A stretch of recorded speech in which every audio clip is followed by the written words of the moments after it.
guys, I'm back with 1 month, 1 palette.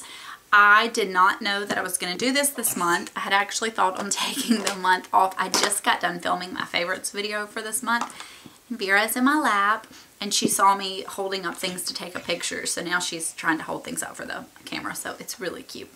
Anyways, I had planned on taking a month off because I was just kind of, well, I've done like all my big palettes and everything that's left is kind of just like, I don't know if it was worth a whole month. I kind of wanted a break. I just wasn't really sure. And in the comments, a few of you were like, please do this, please do that. So I decided to do it. So I did my Viseart Neutral Matte Palette. And I'm so happy I did because I had used it in conjunction last month with my Mario palette. And I'm so happy I did this. I have a few clips that I recorded, so I will go ahead and insert them right here. Okay, first I took one of these two shades. I honestly can't remember right now. And I went really above, I guess, in the blending out area. Then I took the peachy color and I did it where I would do kind of like a crease and, you know, kind of defined it a little bit as much as you can. And then I took this shade, which is on the other side of the orangey color, and I just did it in my outer corner and just kind of blended it in and then took it up through the crease. No color on the lid, and I used the white as my brow bone. So that's all for today. Okay, for today I went in on the second row, this shade through the crease and up to be kind of a blending out color, and then the shade beside it, which is probably the warmest dark brown in the palette, and did it in the outer corner and through the crease just a little bit, and then the white on the brow bone. Okay, and then today's look, I didn't record, but I did wear it a few times. It's probably my favorite look. I don't know how well you can see it.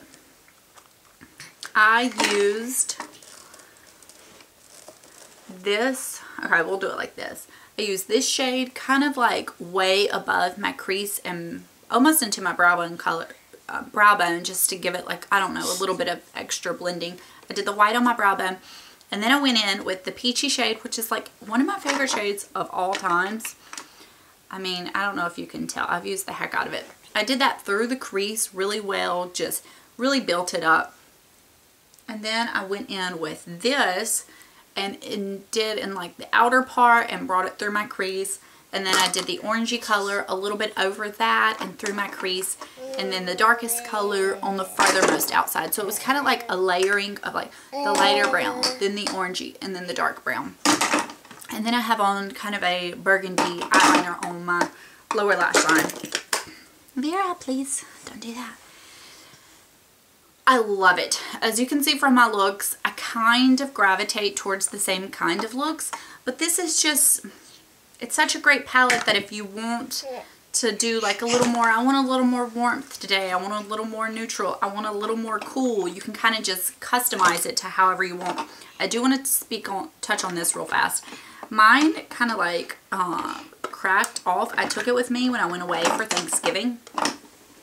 But I am so careful with my makeup. So the fact that mine cracked kind of bothers me because I'm very careful with my makeup. So if you're somebody that is thinking of getting this for traveling, it's not going to be your travel palette.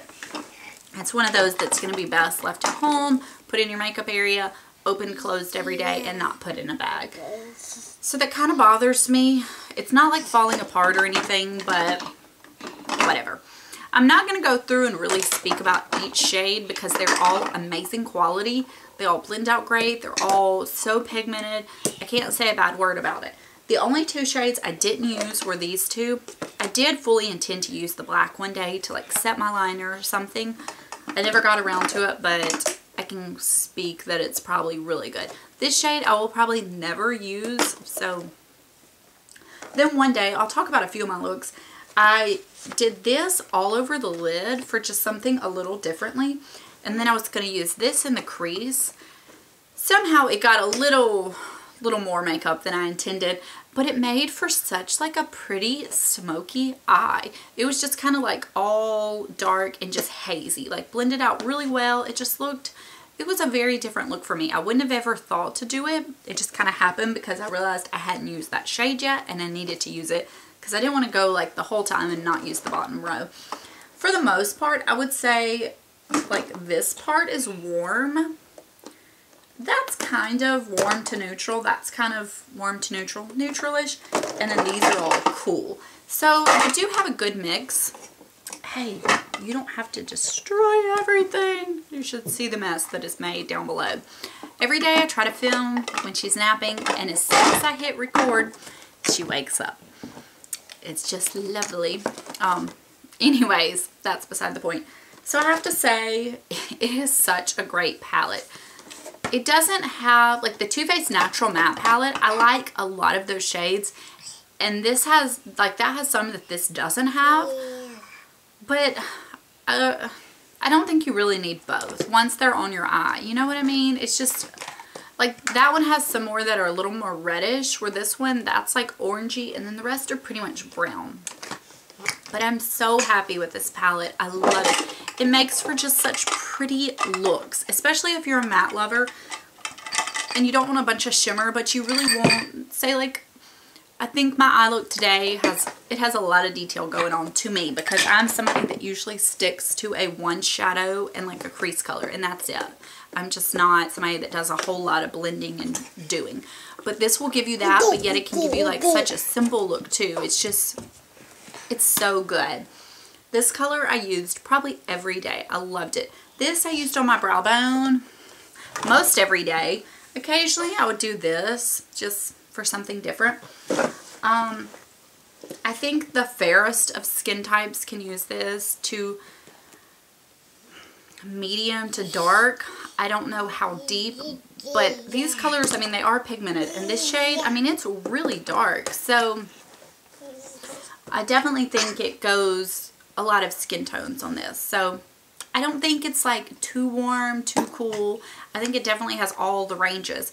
You know, if you don't like warms, then that shade, those will kind of like turn you off. And if you don't like cool, then, you know, those will turn you off. But I think overall, there may be like one or two shades you don't like, and that's all. Like the only shade I'm not going to use is this. I mean, occasionally I'll wear that, but that's the only shade I won't use. So it's really, it goes, I think, for everyone. So anyways, that is my 2 cents on that. Needless to say, I'm so glad I have it. It's just, you can do so much with it. And I've been using my MAC paint pot in Nubile as my base every day. And it has like the slightest sheen, almost like a satin look. So it makes, I haven't been even wearing any of these shadows for the most part on my whole lid. I've just, the way they lay over my paint pot, it's just been enough. And I can't speak about it anymore. I have really loved it. So if you've been contemplating getting it, I definitely think it's worth picking up. And that Sephora 20 off of 50 little coupon should be coming out pretty soon. And so if you've been on the fence, that is definitely a good time to pick it up. I don't think that you will be disappointed. The shadows are really great quality. Because sometimes mattes can be hard to blend out, and that's not hard at all. I'm not a pro at my makeup by any means, but I find that I can do those in my crease in the outer corner and it looks good, because sometimes I think mine's like a little patchy or a little muddy. That's why I stick to a lid shade and a, you know, blending out shade and leave it at that. But this didn't make me feel intimidated at all. It was just, it was really, really pretty. It's something easy on the go. It's just, I love it, and there's nothing more I can say about it. So, okay, for next month, I'm really not sure what I'm gonna do. If I decide between now and the time I upload it, I'll put it in the description box. If not, then tell me down below. I may do my MAC palette. I have downsized my MAC shades a lot, and so this is all that's left in the realm of my palettes anymore. I still have my 15 pan palette, of course, and then I have this Z palette, which is a blend of MAC and Makeup Geek, and then I have this little Z palette with a few. So I may just use those. I mean, I realize that's a lot of shadows. It's definitely not, I know, it's not, you know, a tiny palette, But I may do that for the month of December. Actually, I think I'm telling you now, this is what I'm going to do. Just my single shadows. There's obviously no way I can do all of them. But at least I could give you a good, you know, review. And especially this one. I know these shades really well. So I know that I love them. So that's what I'm going to do. I've never done this kind of 1 month, 1 palette of just like a mix of shadows. And then January, I can pretty much say it's going to be the Anastasia Modern Renaissance palette because I'm pretty positive I'm getting it for Christmas, so I'm really excited about that. And then February, I may take a month off, or I may do like a smaller palette. I think the only other smaller palette I have left is this Tartelette in Bloom, and then I have like quads and stuff, so we'll just see where the new year takes us. So for next month, I'm going to just do my MAC single eyeshadows. So I hope y'all are happy with that.